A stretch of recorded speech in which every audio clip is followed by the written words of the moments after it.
अब खरखौदा के साथ साथ राई की तरफ से भी जिले में घुसपैठ कर सकता है टिड्डी दल। दिन भर टिड्डी दल के हमले को नाकाम करने की तैयारियों में जुटा रहा प्रशासन। 750 लीटर दवाई का किया गया था प्रबंध। पाकिस्तान के रास्ते से गुजरात और राजस्थान में फसलों में तबाही मचाने वाला टिड्डी दल अब सोनीपत पर भी बड़े खतरे के रूप में मंडरा रहा है। झज्जर की तरफ से खरखौदा की तरफ बढ़ रहे टिड्डी दल ने शनिवार शाम तक खरखौदा में पहुंचने का अनुमान लगाया जा रहा था। हालांकि गनीमत रही कि पश्चिमी हवाओं की वजह से महेंद्रगढ़ और रेवाड़ी में तबाही मचा चुका टिड्डी दल अब 4 हिस्सों में बट गया और इसकी मूवमेंट खरखौदा की बजाय गुरुग्राम की तरफ हो गई। परंतु इसके दिल्ली के रास्ते से फिर से खरखौदा के साथ साथ अब राई क्षेत्र में घुसपैठ करने की संभावना बढ़ गई है। ऐसे में प्रशासन ने खरखौदा के साथ साथ राई क्षेत्र के किसानों को भी अलर्ट कर रखा है।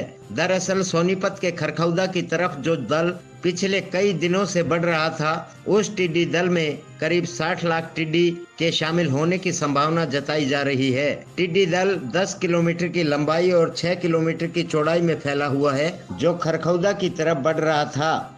परंतु दिन में चली हल्की पश्चिमी हवाओं की वजह से टिड्डी दल हवाओं के साथ खरखौदा के विपरीत गुरुग्राम की तरफ चला गया। हाई अलर्ट पर प्रशासन खरखौदा ने 750 लीटर दवाई का स्टॉक किया था। शनिवार शाम तक खरखौदा में टिड्डी दल के पहुंचने की संभावना के मद्देनजर जिला प्रशासन ने शनिवार को दिन भर पूरी तरह से अलर्ट कर रहा, पर इसी दौरान टिड्डी दल को रोकने या फिर उसे जल्द से जल्द क्षेत्र से बाहर निकालने के लिए सभी प्रकार की तैयारियां की गई थी। प्रशासन ने 750 लीटर दवाई का खरखौदा में स्टॉक किया था। वहीं किसानों को ट्रैक्टर चलित स्प्रे मशीन के साथ तैयार रहने के निर्देश दिए थे। टिड्डी दल पर नजर बनाए रखने के लिए नोडल अधिकारियों की नियुक्ति की गई थी। युद्ध स्तर पर किसानों के साथ सोशल मीडिया के माध्यम से तालमेल स्थापित किया गया। किसानों के साथ साथ टिड्डी दल को रोकने के उपायों को भी साझा किया गया। यदि इस क्षेत्र में टिड्डी दल की दस्तक हुई तो करीब 30,000 हेक्टेयर भूमि में उगी फसलों को खतरा पहुंच सकता है। मौजूदा समय में जिले में खरीफ सीजन की फसलों की रोपाई और बिजाई का काम किया जा रहा है। टिड्डी दल अगर सोनीपत में पहुंचता है तो इसमें करीब 30,000 हेक्टेयर भूमि में उगी फसलों को खतरा पहुंच सकता है। मौजूदा समय में करीब 6,500 हेक्टेयर भूमि में कपास, करीब 9,000 हेक्टेयर भूमि में ज्वार और करीब 15,000 हेक्टेयर भूमि में विभिन्न प्रकार की सब्जियां, गन्ना व हरे चारे की फसलें उगी हुई हैं। टिड्डी दल अपने रास्ते में आने वाली प्रत्येक हरी फसल को देखते ही चट कर जाता है। ऐसे उक्त फसलों के नष्ट होने से बचाने के लिए दवाओं का प्रयोग किया गया, जिससे फसलों को बचाया जा सके।